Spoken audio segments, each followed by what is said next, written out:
ചെറിയ കാര്യത്തിന് പോലും ഇടയ്ക്കിടയ്ക്ക് വല്ലാണ്ട് ദേഷ്യപ്പെടുന്ന, പ്രത്യേകിച്ച് മുൻചുണ്ടിയുള്ളവർ ശ്രദ്ധിക്കുക. നിങ്ങൾക്ക് ബ്ലഡ് വെസൽ ഡിസീസ് ഉണ്ടാകാനും നിങ്ങൾക്ക് ഹാർട്ട് അറ്റാക്കിൻ്റെ ടെൻഡൻസി കൂടി വരാനും കാരണമാകും. ഇതിനെക്കുറിച്ച് നടത്തിയിട്ടുള്ള പഠനത്തിൽ നിങ്ങൾ ഇടയ്ക്കിടയ്ക്ക് വല്ലാണ്ട് മുൻകോപപ്പെടുന്നുണ്ടെങ്കിൽ നിങ്ങളുടെ ഈ ദേഷ്യം നിങ്ങളുടെ ശരീരത്തിനാണ് ഏറ്റവും കൂടുതൽ ഇമ്പാക്റ്റ് ഉണ്ടാക്കുന്നത്. ഇത് നിങ്ങളുടെ ചെറിയ രക്തക്കുഴലുകളെ നശിപ്പിക്കും.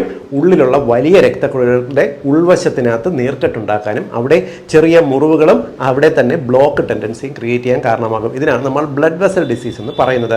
അമിതമായി ഇടയ്ക്കിടയ്ക്ക് ദേഷ്യപ്പെടുന്നവർക്ക് പലപ്പോഴും ഉയർന്ന രക്തസമ്മർദ്ദം, അതേപോലെ തന്നെ ഇവർക്ക് ഹൃദയത്തിലെ രക്തക്കുഴലുകൾക്ക് കേടുപാടുകൾ ഉണ്ടാകാൻ സാധ്യതയുണ്ടെന്ന് പഠനത്തിൽ കണ്ടിട്ടുണ്ട്. അതുകൊണ്ട് ആവശ്യമില്ലാതെ ദേഷ്യപ്പെടാതിരിക്കുക. ബ്രീത്തിങ് എക്സസൈസ്, ദേഷ്യം വരുന്ന സമയത്ത് ശ്വാസം നിയന്ത്രിച്ച് ചെയ്യുന്ന ബ്രീത്തിങ് എക്സസൈസ്, ഒരു 4 സെക്കൻഡ് കൊണ്ട് ശ്വാസം പൂർണ്ണമായി ഉള്ളിലേക്ക് എടുക്കുക, 8 സെക്കൻഡ് ഹോൾഡ് ചെയ്യുക, അത് കഴിഞ്ഞൊരു പരമാവധി 8 സെക്കൻഡ് കൊണ്ട് പതിയെ പുറത്തേക്ക് വിടുക. ഈ ബ്രീത്തിങ് എക്സസൈസ് ചെയ്യുന്നത് നല്ലതാണ്. അമിതമായി ടെൻഷനുള്ള, ഉത്കണ്ഠയുള്ള ആൾക്കാർ